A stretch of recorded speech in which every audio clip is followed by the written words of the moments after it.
नमस्कार, आप सभी का स्वागत है। हिंदी साहित्य में आस्थावादी मूल्यों को दिए स्वर। सियालकोट में पंजाब विभाजन से पूर्व में जन्मे वरिष्ठ साहित्यकार नरेंद्र कोहली जी की प्रारंभिक शिक्षा लाहौर में हुई। भारत विभाजन के बाद परिवार जमशेदपुर आ गया।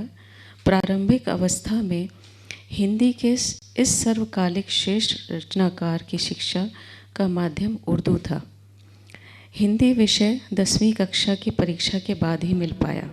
दिल्ली विश्वविद्यालय से स्नातकोत्तर और डायरेक्टरेट की उपाधि ली। प्रसिद्ध आलोचक डॉक्टर नगेंद्र के निर्देशन में हिंदी उपन्यास सृजन एवं सिद्धांत विषय पर उनका शोध प्रबंध पूरा हुआ। सुधाकर अदीब जी के बारे में फैज़ाबाद में जन्मे उत्तर प्रदेश हिंदी संस्थान के पूर्व निदेशक डॉक्टर सुधाकर अदीब का हाल ही में कथा विराट उपन्यास आया है। इसमें उन्होंने 35 वर्षों का हमारे महान पूर्वजों का जीता जागता इतिहास समेटा है। अन्य रचनाओं में प्रसिद्ध साहित्यकार, सामाजिक, पौराणिक, ऐतिहासिक उपन्यासों के अद्भुत चितेरे श्री नरेंद्र कोहली जी आज हमारे बीच में हैं। हमारे लिए एक अवसर है, किसी भी मनीषी साहित्यकार से जब हम बात करते हैं तो बहुत कुछ उनसे ग्रहण करते हैं। उनकी कृतियों से तो बहुत कुछ मिलता है, लेकिन जब रूबरू होते हैं, प्रत्यक्ष साक्षात्कार होता है, तो उनके जो विचार हैं, उनकी जो सोच की गहराई है, उससे हम लोग परिचित होते हैं और बहुत सारी चीज़ों की जानकारी मिलती है जब हम किसी भी बड़े साहित्यकार के साथ हमें उनका सानिध्य प्राप्त होता है। तो मैं कुछ प्रश्न कह लीजिए, कुछ बातचीत कह लीजिए, सौभाग्य से मैं उनके साथ आज करूँगा और ये लगभग 1 घंटे का, जैसा मुझे बताया गया, सेशन होगा और उसके बाद, उस सत्र के बाद प्रश्नोत्तर आपकी तरफ से जो भी आप उनसे करना चाहें उसका भी बहुत बड़ा अवसर होगा। आदरणीय नरेंद्र कोहली जी के जो वैसे तो बहुत लंबा समय है, कक्षा 6 से ही उनकी लेखनी चलने लगी थी, जैसा आप लोगों को मालूम होगा, लेकिन जो उपन्यास लेखन है जिसके लिए वो सबसे ज़्यादा जाने जाते हैं, 50 वर्ष का उनका उपन्यास लेखन है। 50 वर्षों को यदि हम जो उसकी ऊंचाई है और जो उसकी विशिष्टता है, उस रूप में अगर हम लेते हैं एक पाठक की हैसियत से या किसी समीक्षक या समालोचक की भी दृष्टि से, तो ये निश्चित जान लीजिए कि कोई अतिशयोक्ति नहीं होगी अगर हम इन 50 सालों को, जो 1970 से लेकर और अब तक 2019 तक की स्थिति है, हम उनको नरेंद्र कोहली युग से भी इस समय को हम मान सकते हैं और इस रूप में ले सकते हैं। डॉक्टर नरेंद्र कोहली का रचना संसार बहुत विशाल है, बहुत समृद्ध है और एक अनुमान के अनुसार, मुझे तो ठीक से पता भी नहीं, कि 80 से 100 के बीच में कहीं ना कहीं संख्या होगी। 100 से ऊपर, अब 100 के ऊपर सर बता रहे हैं। उनकी जो ग्रंथ है, उनकी जो तमाम पुस्तकें हैं विभिन्न विधाओं में। हिंदी के प्राय सभी सुप्रसिद्ध साहित्यकारों ने, बड़े बड़े मनीषियों ने, आचार्य हजारी प्रसाद द्विवेदी, अमृतलाल नागर, यशपाल जी, जैनेन्द्र, भगवती चरण वर्मा, डॉक्टर नगेंद्र से लेकर और बाबा नागार्जुन तक ने अद्वितीय कथाकार नरेंद्र कोहली जी के लेखन की मुक्त कंठ से प्रशंसा की है। इन सबको कोट करने का समय भी नहीं है और ये अवसर भी उस रूप में नहीं, हम उनको सुनने के लिए यहाँ बैठे हैं। केवल हम एक बाबा नागार्जुन की जो उन्होंने लिखा, वो भी बहुत पहले लिखा होगा, जब आपने एक उपन्यासकार के रूप में आपका शुरुआती दौर रहा होगा, उस समय ही जब उन्होंने ये प्रतिक्रिया दी कि प्रथम श्रेणी के कतिपय उपन्यासकारों में अब एक नाम और जुड़ गया है। दृढ़ता पूर्वक मैं अपना यह अभिमत नरेंद्र कोहली तक पहुंचाना चाहता हूं। राम कथा से संबंधित सारे ही पात्र नए नए रूपों में सामने आए हैं। उनकी जनाभिमुख भूमिका एक एक पाठक पाठिका के अंदर न्याय के पक्षधरत्व को अंकुरित करेगी। यह मेरा भविष्य कथन है। मित्रों, इससे यह स्पष्ट रूप से ध्वनित होता है कि आदरणीय नरेंद्र कोहली जी केवल समसामयिक जीवन की परतों को उकेरने वाले और उन पर लेखनी चलाने वाले साहित्यकार नहीं हैं, बल्कि उन्होंने अपनी सशक्त कलम के माध्यम से कालजयी साहित्य की रचना की है।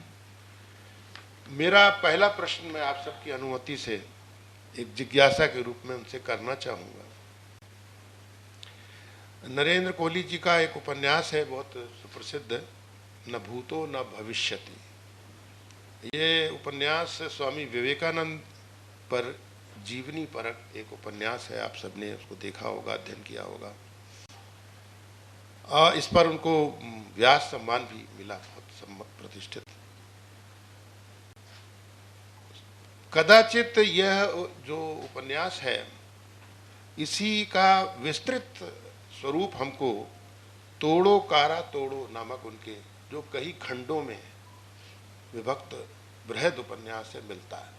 तो मैं उनसे ये जानना चाहूँगा सबसे पहले कि एक इतने प्रसिद्ध औपन्यासिक कृति की रचना के बाद, न भूतो न भविष्यति के बाद, आपने उतना विस्तार उसको जो दिया तोड़ो कारा तोड़ो के रूप में, तो ये विचार आपके मन में सर कैसे आया?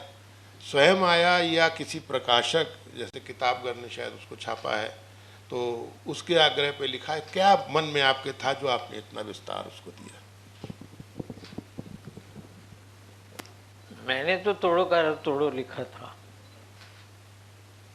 और पूर्ण उपन्यास के रूप में, मतलब उसको 15 वर्ष हो गए, 7 खंड उसके आए हैं और 1-2 खंड अभी और यदि लिख पाया तो लिखूंगा।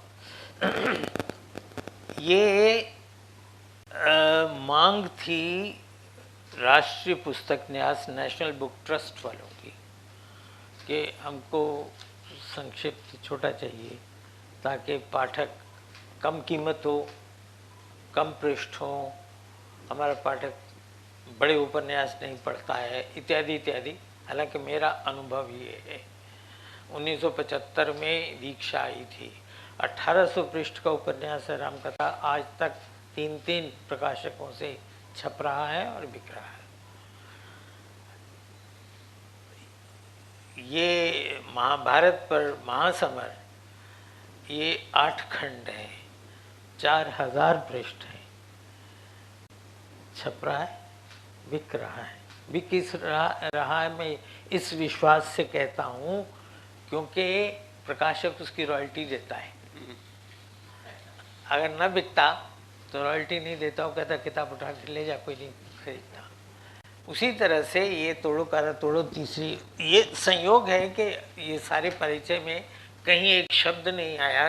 मैंने शुरू में तो व्यंग्य ही व्यंग्य लिखा था, व्यंग्यकार के रूप में, मतलब आरंभ कहानी से, फिर व्यंग्य से, फिर सामाजिक उपन्यास, फिर पौराणिक और ऐतिहासिक उपन्यास आए।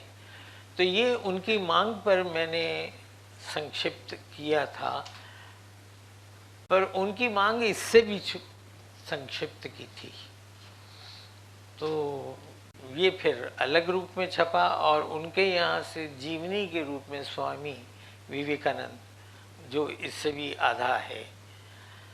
मेरी समस्या ये रही है, अगर उसको आप समस्या माने, कि बताया मुझे ये गया, बाबा नागार्जुन की बात आई। नागार्जुन हमसे बहुत, जिसको कहें वरिष्ठ कहें, सीनियर कहें, वृद्ध कहें, वयोवृद्ध कहें, हमारे उपन्यासकार थे, कवि थे, जनवादी थे, इसलिए बहुत माने भी जाते थे, प्रसिद्ध थे। वो उन दिनों संयोग ये था कि हमारे घर बहुत आया जाया करते थे। तो उन्होंने मुझसे कहा था, तब मेरा पहला उपन्यास दीक्षा भी नहीं आया था, कि नरेंद्र, कोई प्रकाशक 200 पृष्ठों से ज़्यादा का उपन्यास नहीं छापता और कोई पाठक 250 पृष्ठ से ज़्यादा नहीं पढ़ता, इसलिए उपन्यास छोटे लिखना। उनकी बात मैंने सुन ली, पर लेखक बड़ा धृष्ट होता है, बड़ों की बात माननी चाहिए पर नहीं मानता है। जब मैंने अपनी रामकथा लिखनी शुरू की थी, मैंने अपने पिताजी को, वो जमशेदपुर में थे, मैं दिल्ली में था, मैंने उनको पत्र लिखा कि मैं रामकथा लिखने जा रहा हूँ उपन्यास के रूप में। तो उन्होंने मुझे कहा कि राम परम ब्रह्म परमात्मा है, तुम साधारण आदमी हो, समाज में इतना कुछ है, तुम वो लिखो ना, क्यों रामकथा के साथ छेड़छाड़ कर रहे हो, खामखा उनका चरित्र बिगाड़ोगे। तो कहते हैं कि पिता की आज्ञा मानकर राम वन चले गए थे, मैंने अपने पिता की आज्ञा नहीं मानी, मैंने उपन्यास लिखा। और जब वो मेरे पास दिल्ली आए, माता पिता मेरी माँ तो निरक्षर थी, पिता उर्दू और अंग्रेजी जानते थे, उनको हिंदी नहीं आती थी। हम उस सियालकोट में थे, सियालकोट मुस्लिम बहुल क्षेत्र था, सारी पढ़ाई उर्दू में होती थी स्कूलों में, फिर अंग्रेजी पढ़ते थे लोग, तो हिंदी केवल हिंदू लड़कियां पढ़ती थी ताकि अपनी संस्कृति की रक्षा कर सके, अपने पति को पत्र ना लिख सकें, अपने पिता को पत्र ना लिख सकें, अपने भाई को पत्र ना लिख सकें, लेकिन वो हिंदी पढ़ती थी। और उन्होंने एक तरह से हिंदी को बचाया पंजाब में। खैर, तो मैं ये कह रहा था कि मैं नागार्जुन की भी बात नहीं मानी मैंने, क्योंकि पहला खंड लिखा तो 250 पृष्ठ का था, दूसरा लिखा 250 पृष्ठों का था, तीसरा लिखा वो 500 पृष्ठों का हो गया। तो मैंने प्रकाशक को कहा कि भैया ये तो बड़ा, और चौथा 1000 का है। मैंने कहा ये तो बड़ा होता जा रहा है।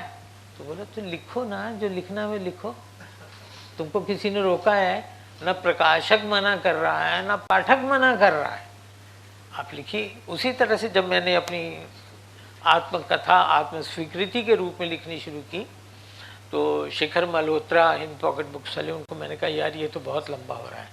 बोला मैंने कुछ कहा, लिख, जितना लिखना है लिखो। तब से मेरा अनुभव ये है, और ये अनुभव कम नहीं है, अब 60 वर्ष हो गए छपते हुए, अगर अंग्रेजी में रॉब डार्लिंग के लिए कहा जाए तो more than half a century से ज़्यादा 60 वर्ष हो गए। और मैंने ये पाया कि पाठक बिल्कुल नहीं देखता है कि कितने पृष्ठ हैं, यदि उसको तृप्ति होती है तो रात को पढ़ना शुरू करता है, सुबह तक पढ़कर ख़त्म कर देता है। मेरे ऐसे पाठक हैं जो सराहने के नीचे किताब रख के सोते हैं और सुबह तक पढ़ चुके होते हैं। ऐसे लोग जिनको, एक मुझे बीकानेर से गायिका आई थी, बंगाली, रेडियो स्टेशन में थी, तो वो मुझसे मिली और उसने कहा कि बीकानेर में मुझे भेज दिया गया, वहाँ हिंदी थी, मुझे तो आती नहीं थी बंगला, लेकिन मैं किसी तरह से मैंने हिंदी सीखी। तो मैंने सोचा समय कैसे बिताऊं, तो किसी ने मुझे कहा कि महासमर शुरू कर दो। महासमर 4000 पृष्ठ, पढ़ गई। जिसको हिंदी आती नहीं थी वो पढ़ गई। तो इसलिए मैं ये मानता हूँ कि पाठक की तृप्ति किससे होती है, ये इस पर निर्भर करता है। जो लेखक ये इसमें अपने आप को, अपनी महानता इसमें मानता है कि वो लिखता और कोई पढ़ता नहीं है, इसलिए वो महान है, तो मानता रहे। मैं तो, मुझे बहुत कुछ इस विषय में कहा गया, लोकप्रिय, औसत, ये वो सब, लेकिन मैं ये जानता हूँ कि जितना पाठक मुझे मिला, जितने प्रकाशक मुझे मिले, जितने शोध छात्र मुझे मिले, यानी भारत की विभिन्न विश्वविद्यालयों में 150 पौने 200 शोध छात्र अब तक शोध कर चुके हैं, और अभी मैं जीवित बैठा हूँ। मरने के बाद तो होता ही होता है, और क्या होगा मुझे मालूम नहीं है। तो ये अपनी शेखी मारने के लिए नहीं बता रहा हूँ मैं, केवल पाठकों की एक, इनका प्रश्न तो केवल इसको संक्षिप्त करने के विषय में था, लेकिन पाठकों की वृत्ति क्या है, मैं उस विषय में आपको। सर, आपने जितनी बात बताई उसमें मेरा एक प्रश्न अपने आप और कवर हो गया, मेरा काम थोड़ा आसान हो गया। आपसे सर एक और प्रश्न ये है कि आपका जन्म 1940 में आज़ादी और देश के विभाजन से पूर्व तत्कालीन अविभाजित पंजाब के सियालकोट ज़िले में हुआ। जिले में नहीं, सियालकोट नगर में हुआ। नगर में हुआ सर, जिला तो मैं इसलिए बोल रहा हूँ कि अब पता नहीं लोकेशन उसमें कहाँ है। नगर है सर, और सियालकोट जो कि विभाजन के पश्चात आप सभी जानते हैं कि पाकिस्तान में चला गया, तो आपके परिवार को उस महात्रासदी के बाद भारत आना पड़ा होगा और आप भारत में जमशेदपुर में बिहार में आकर बसे। उस समय आपकी अवस्था 7-7.5 वर्ष की रही होगी। तो तब की बाल मन की कुछ स्मृतियां क्या आपके मन में कुछ हैं जिनके बारे में आप हमें बताएं उस समय के समय? देखिए, ये एक विचित्र चीज़ है कि ये प्रायः माना जाता है कि बचपन की स्मृतियां रहती नहीं, लेकिन मुझे लाहौर याद है, मुझे अपना घर याद है, मुझे अपना मोहल्ला याद है, मुझे अपना देव समाज हाई स्कूल याद है। जिस दिन मेरे पिता मुझे ले गए, वो ज़माना ये एडमिशन वाला ऐसा नहीं था जैसा आजकल है। उस समय तो ये था कि पिताजी ने अंगुली पकड़ी, चल। रास्ते में पक्तांका चौक एक जगह थी, वहाँ से लड्डू लिए 1.25 रुपये के और सीधे क्लास में पहुँच के, क्लास टीचर रूड़ सिंह थे, उनको कहा ये रहे लड्डू और ये रहा लड़का, बैठ जा, हो गया, हो गई एडमिशन, सब कुछ हो गया। वो समय था, तो मुझे वो सब याद है। उसके बाद सियालकोट आना, सियालकोट में ट्रंका का बाज़ार और किले के सामने हमारा वो डिप्टी का बाग मोहल्ला कहलाता था, जहाँ हमारा मकान था। मुझे वो मकान याद है, मुझे वो रास्ता याद है, मुझे वो चीज़ें भूली नहीं है। सियालकोट में वापस नहीं गया कभी। अभी मैं जब गया था ऑक्सफोर्ड, तो वहाँ मुझे कुछ लोग मिले जो पाकिस्तानी मुसलमान थे। उन्होंने मुझसे पूछा, आप सियालकोट कभी गए? मैंने कहा क्या करने जाऊँ, मेरा वहाँ कौन है? कोई व्यक्ति नहीं है जिसको मैं जानूँ या जो मुझे जानता हो। ये दूसरी बात है कि जब आप गूगल ढूंढेंगे तो उसमें मेन फ्रॉम सियालकोट, उसमें नरेंद्र कोहली भी आएगा इकबाल के साथ, वो है, लेकिन वहाँ व्यक्ति कोई मुझे नहीं जानता। हमारा मकान वकान पता नहीं तोड़ ताड़ दिया, और अगर नहीं भी है तो कौन सा ताजमहल है कि उसको देखने जाऊँ मैं, इसलिए मैं नहीं गया। उन्होंने कहा कि मिट्टी तो वही है।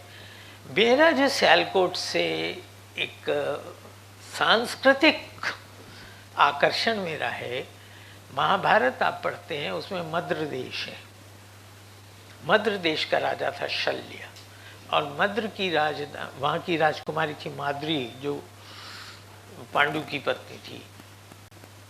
उसकी राजधानी जो थी वो थी सागलकोट, वो है सियालकोट। तो उस काल में एक सांस्कृतिक सेतु तो बनता है, जिसके कारण मुझे वो प्रदेश या वो मुझे नगर प्रिय हो सकता है, लेकिन आजकल का वर्तमान सियालकोट क्या है मुझे मालूम नहीं। आपने मेरी सर, लेकिन मेरी अभी जिज्ञासा 50% उसका शमन हुआ जी। विभाजन से जब आप इस पार थे, आपने कुछ बताया, जब आप इस पार आए तब उन शुरुआती आपका जो जीवन था, क्या वो सारी कथा उसको विस्तार से करने लोगों को बहुत है कि घर से निकलना, खाली हाथ निकलना, क्योंकि आप सामान लेके निकलेंगे तो वो आपकी हत्या कर देंगे वहीं सड़क पर। टांगे में हम लोग टांगे में बैठे, वो झांक के देखते हैं कि क्या ले जा रहे हैं, सामान है कि नहीं है। तो सब बिना बर्तनों के, बिना कपड़ों के, बिना बिस्तर के, बिना किसी चीज़ के। मेरी माँ ने मुझे 2 कमीज़ें पहना दी और एक कोट पहना दिया, जबकि मौसम नहीं था वैसा। और उस कोट की यहाँ की सिलाई उधेड़ करके उसके अंदर अपने कान के टॉप्स और कुछ छोटे छोटे गहने डाल के उसको सी दिया, और वो हमारे काम आए डेरा बाबा नानक पार करके, क्योंकि और तो कैश तो ला नहीं सकते थे, कैश था भी नहीं। हम कोई धनाढ्य लोग थे नहीं, बिल्कुल साधारण। मेरे पिता क्लर्क थे वन विभाग में उसमें, और तब तक रिटायर हो चुके हुए थे, उनका भी आँखों की समस्या थी, इसलिए पढ़ाई भी ज़्यादा नहीं हो सकी और उनकी उपचार भी नहीं हो सका। इसलिए वो जितनी भी नौकरी की वो मेरे दादा के बल पर उन्होंने टेम्परेरी क्लर्क की नौकरी की। उसके बाद जिसको कहते हैं कि मेडिकल बेसिस पर रिटायरमेंट उनको मिली 25 वर्ष की नौकरी के बाद। इसलिए पैसा भी कोई ऐसा नहीं था कि बैंक में होगा तो वो ले आया जाएगा। तो यहाँ भी आके कठिनाई थी, पैसा नहीं, आपके संपर्क नहीं, आपकी बड़ी नौकरी नहीं, व्यापार आप नहीं कर सकते। तो जिसको कहते हैं कि फुटपाथ पर बैठ करके मेरे पिता ये बताते हैं कि उनकी जेब में जब 12 रुपए रह गए तो उनको लगा कि अब परिवार का क्या करूं। तो मंडी में चले गए, तो मंडी वाले ने, वो पंजाबी था, उसको बताया कि मैं वहाँ से आया हूँ। तो उसने कहा कि देख इतने पैसे में बहुत ज़्यादा सामान नहीं मिल सकता, एक संतरे की टोकरी ले ले और एक केले की कांदी कहते हैं उसको, जो वो ले जा और कहीं बैठ के बेच ले, अगर 12 से 14 हो गए तो कल फिर आ जाना। तो वहाँ से शुरू करके धीरे धीरे आप कहिए कि फुटपाथ पर बैठ करके फल बेच करके फिर दुकान बनी, फिर मेरे भाई उसमें बैठे। हम जानते थे मन में कि हम फल बेचने के लिए नहीं हैं, हम सब्जी बेचने वाले, फल बेचने वाला जो एक समाज है उसके अंग नहीं हैं, हम तो शहरी बाबू किस्म के लोग हैं। तो फिर जो जो भाई पढ़ता गया, आगे बढ़ता गया, वो वहाँ से निकलता गया और अपनी नौकरियों पे लगते रहे। सारे भाई हम कहीं ना कहीं पहुँच ही गए। सर, आपकी प्रारंभिक शिक्षा दीक्षा जमशेदपुर में हुई, बीए ऑनर्स भी संभवतः वहीं से आपने किया? ऑनर्स हाँ वहीं से किया। फिर आगे एमए और पीएचडी की पढ़ाई दिल्ली में हुई, वहीं आपने लगभग 30 वर्ष उसके बाद अध्यापन कार्य किया। और जो आपका अध्यापन काल था और उसी दौरान आपका आगे का तमाम लेखन हुआ जो कि निरंतर अभी तक जारी है, आपके अवकाश ग्रहण करने के बाद भी वहाँ से। तो इस दौरान एक छात्र, एक अध्यापक के रूप में और उतने समय के एक गृहस्थ के भी रूप में आप एक गंभीर लेखक के रूप में कैसे आपका व्यक्तित्व ढला? मतलब एक लेखन तो बहुत सारे लोग करते हैं, लेकिन एक दौर आता है जब व्यक्ति किसी उत्कर्ष की ओर बढ़ता है, तो जो गंभीर लेखन आपका हुआ जिससे हम लोग अब थोड़ा थोड़ा परिचित हैं, बहुत से लोगों ने अच्छा अध्ययन भी किया होगा, तो वो कैसे आप उस तरफ प्रवृत्त हुए सर दिल्ली में? देखिए, जयपुर में एक निबंध प्रतियोगिता हुई थी बच्चों के लिए, और उसके जिस दिन पुरस्कार वितरण था उस दिन मुझे भी बुलाया गया था, वहाँ मैं अतिथि के रूप में गया था। तो उस प्रतियोगिता के जो निर्णायक महोदय थे उनको पहले कहा गया कि बोलो कैसे निबंध थे, क्या था, कैसे था। तो बेचारे बहुत रोए कि 100 निबंध थे, उनमें बच्चों ने लिखा कि मैं बड़ा होकर डॉक्टर बनूंगा।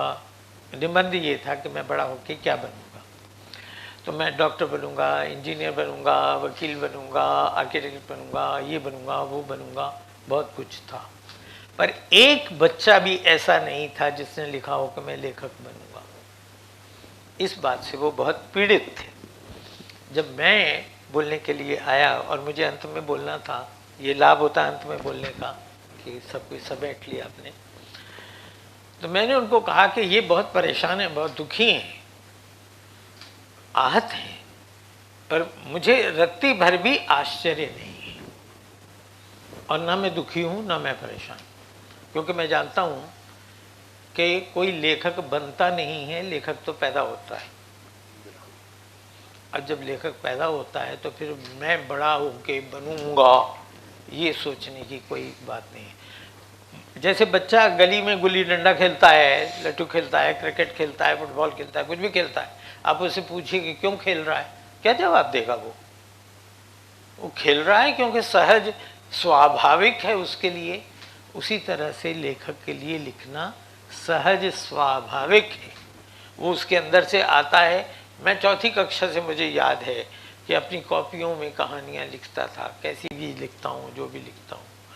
और 8वीं में मैं था जब हमारी स्कूल की पत्रिका छपने लगी थी प्रिंट में, पहले हाथ से लिखी जाती थी, बाद में प्रिंट में आई। उस 8वीं की उस पत्रिका में मेरी कहानी है उर्दू में, हिंदुस्तान जन्नत निशान। इसका मतलब है कि मैं तब से लिख रहा हूँ। और 1960 में इलाहाबाद से निकलने वाली पत्रिका ये जो है श्रीपत राय वाली कहानी, उसमें लिखना शुरू हो गया था। एमए में था तो सारिका में भी छप चुका था।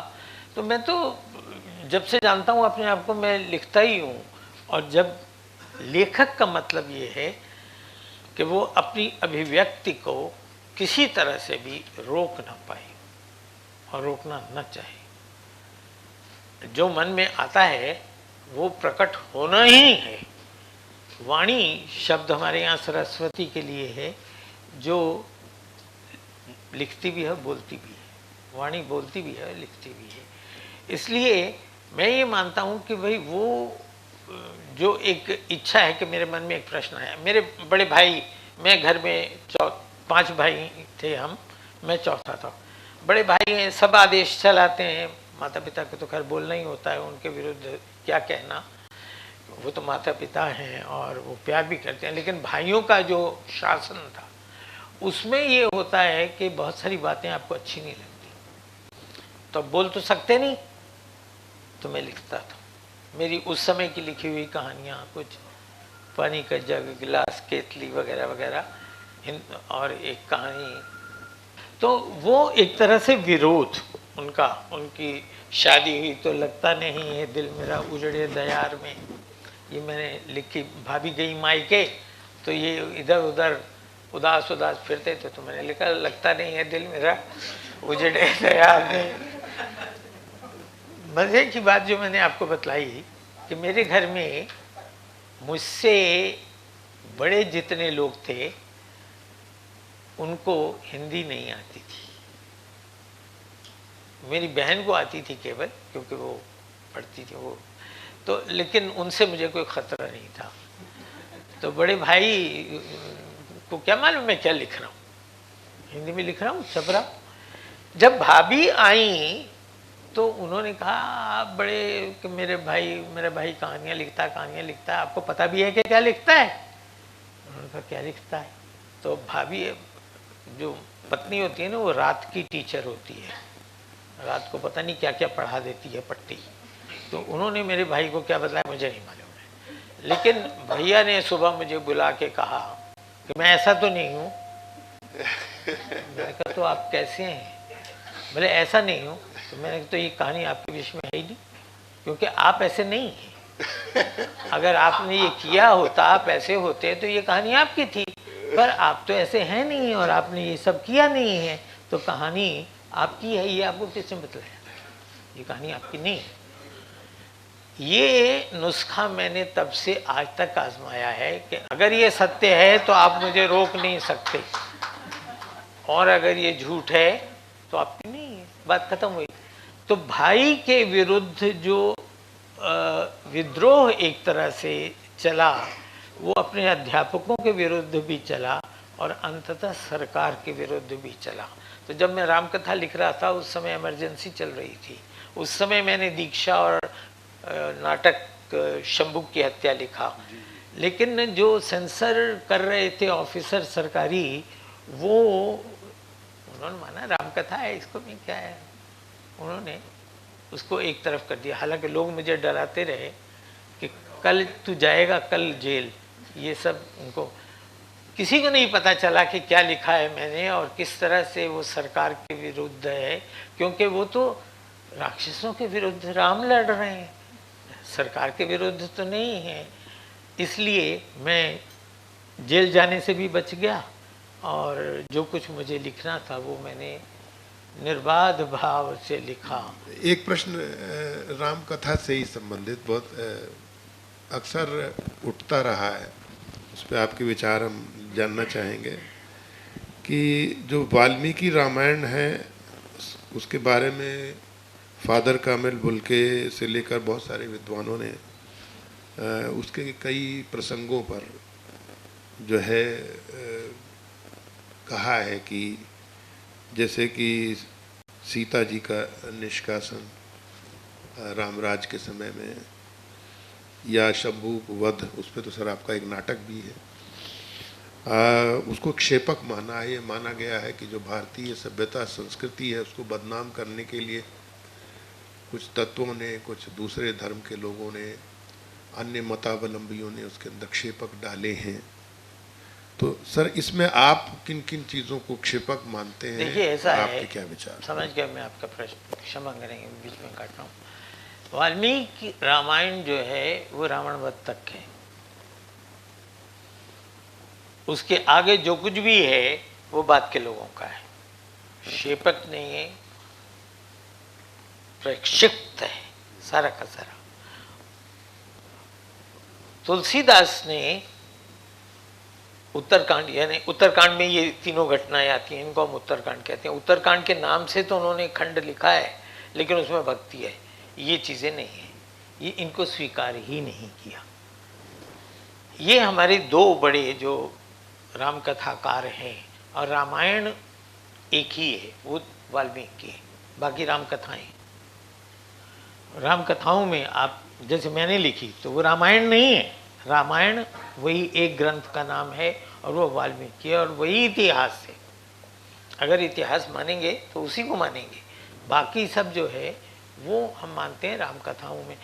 किंवदंतियाँ जुड़ गई, लोक कथाएँ जुड़ गई। अब ये जो उत्तरकांड में 3 घटनाएं हैं, सीता के त्याग की बात लोग वो कहते हैं, शंभू के वध की बात कहते हैं, और अश्वमेध यज्ञ की बात कहते हैं कि राम को देखो साम्राज्य चाहिए था। अरे जो राम अपने कैकेयी के कहने पर कहा, किसी ने नहीं। अगर आप उसको पढ़ें वाल्मीकि को, पिता ने एक बार नहीं कहा कि बन जाओ। राम ने पूछा पिताजी क्या हुआ है, वो जमीन पर पड़े उस तरह से, कुछ नहीं बोल रहे, एक शब्द नहीं बोले, करवट बदल ली। तो राम ने कैकेयी से कहा माँ क्या बात है? कैकेयी ने कहा कि मैंने ये 3 वर ये मांगे हैं, 2 वर बस मांगे, इसके आगे कुछ नहीं कहा। पिता ने तो आज्ञा दी ही नहीं, माँ ने केवल सूचना दी। राम ने कहा कि मैं जाऊंगा। दूसरा है आज के लेखन का समालोचना का जो पक्ष है, समीक्षक आलोचक है, वह जो है इस वाद उस वाद के उसमें रहता है। तो एक समालोचक जो आज का है, तो उस समालोचना के कर्म के लिए उसका धर्म और दायित्व तो क्या है आज के समय में? देखिए मैं लेखक हूँ, मैं लिखता हूँ, उपन्यासकार हूँ, उपन्यास लिखता हूँ, मैं आलोचक नहीं हूँ, इसलिए मैं आलोचना नहीं लिखता। अब जो लोग लिख रहे हैं अपनी बुद्धि से लिख रहे हैं, जो लिख रहे हैं, और अगर वाद में पढ़ेंगे तो बर्बाद होंगे। जब तक तटस्थ हो करके, निष्पक्ष हो करके आप समीक्षा नहीं करेंगे, आलोचना नहीं, आलोचना में से विरोध आ जाता है, समीक्षा करेंगे शास्त्र की दृष्टि से, तभी आप